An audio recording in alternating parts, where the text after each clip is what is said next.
Nós estamos analisando uma série de indicadores. O indicador de óbitos é um deles, e infelizmente choca e nos sensibiliza,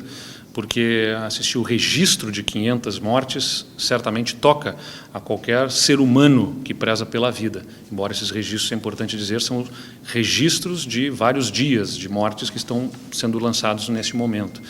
Mas existem outros tantos indicadores que precisam ser analisados. E o indicador que demonstra a pressão sobre o sistema hospitalar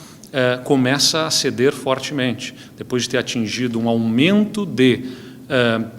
em média, 350 leitos por dia a mais sendo ocupados, ele já retrocedeu em função das 2 semanas e meia que a gente tem de restrições mais severas para cerca de 16 leitos a mais ocupados por dia e, seguindo nessa direção, deverá se encaminhar para o início de uma redução da ocupação de leitos, o que já estará demonstrando, associado a outros indicadores,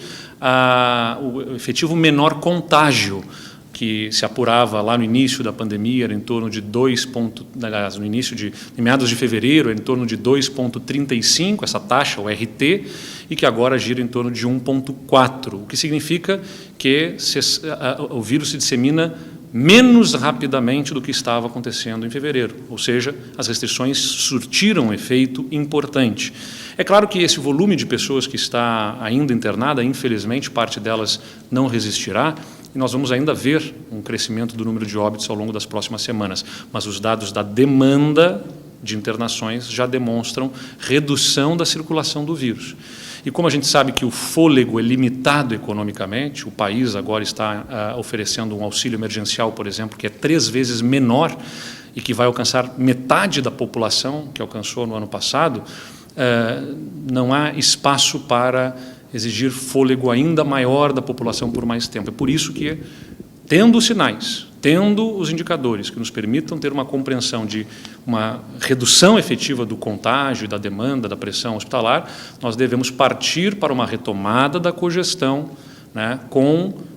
medidas severas de restrições ainda, como o toque de recolher, a suspensão geral de atividades nos finais de semana e com intensa fiscalização. Mas tudo isso, se os dados até o final dessa semana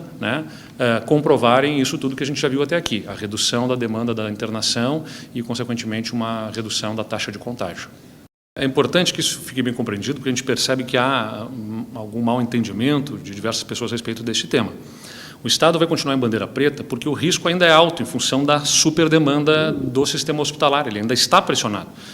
A gente não está vendo a continuidade do aumento da demanda, mas está estabilizado num patamar muito alto e, consequentemente,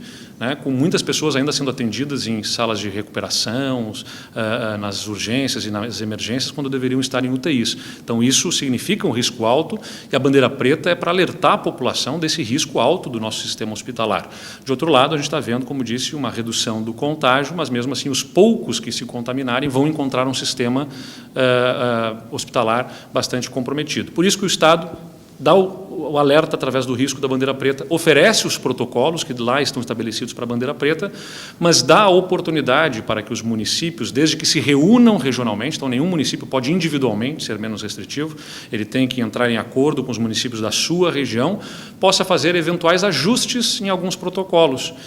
até o limite da bandeira vermelha. A bandeira vermelha, a bandeira anterior, ela é um limite de onde não podem passar no relaxamento de restrições, mas não cogestão não significa automaticamente aplicarem os protocolos da bandeira vermelha. Então, eventualmente, uma região de municípios pode entender, não, nós vamos aplicar os protocolos da bandeira preta, a não ser neste ponto específico para esta atividade, onde vamos ser um pouco menos restritivos, mas ainda assim mais restritivos que a bandeira vermelha. Então, a região tem o poder de estabelecer os seus próprios protocolos de restrições de acordo com a sua realidade, com o momento que está vivenciando, em acordo os líderes locais, compreendendo o nível de risco que se tem e ajustando as suas peculiaridades regionais, não podendo ser menos restritivos que a bandeira anterior, que nesse caso é a bandeira vermelha, mas não necessariamente, não são nem obrigados a irem, podem ficar na bandeira preta e podem ser até mais restritivos, como muitos municípios estão sendo em muitos casos.